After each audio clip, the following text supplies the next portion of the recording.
And whether you like them or not, those e-scooters are back on the streets of Dallas. Yeah, nearly 3 years after getting banned from the city. They are back, but with stricter rules. Our Lupe Zapata explains.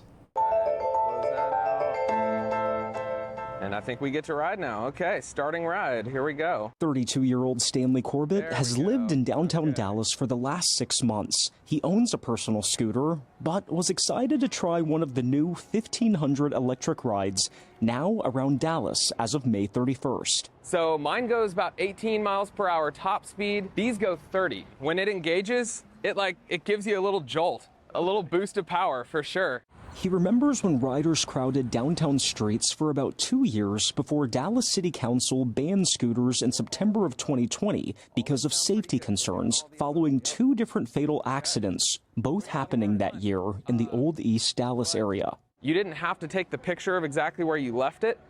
And so people would just be leaving them right in the middle of the sidewalk, sometimes even in the street, kind of like over curbs. It was pretty ugly. Members of Dallas's Department of Transportation and elected officials gathered Wednesday for local journalists to point out some of the major differences for riders this time around compared to 2020. The first time that we had scooters around, we had very little to no regulations whatsoever. And a lot of the technology didn't exist, like geofencing.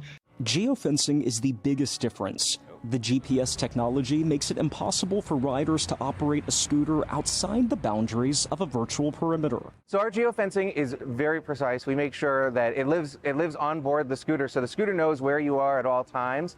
Jacob Mandel is the policy manager for Super Pedestrian, one of the 3 companies who each deployed 500 electric rides in select Dallas neighborhoods. So that process was being out here looking at every street, every intersection, especially the sidewalks here in downtown, making sure we geofence those off to ensure that riders are not going to be riding them on the sidewalks. When Stanley tried to park outside one of his favorite downtown lunch spots, the Lime app wouldn't allow him to end the ride. It said I couldn't park it in the no-go zone with right around this park over here.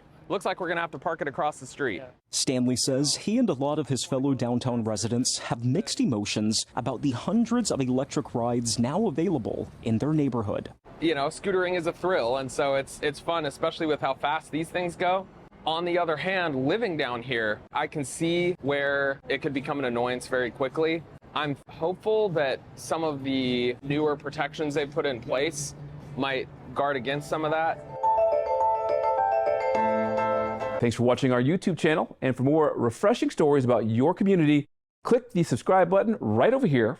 You can also download our Spectrum News app to get live news coverage, weather alerts, and more wherever you are. And don't forget to tune in to Channel 55 on Dish and DirecTV for live local reporting every single day. We'll see you then.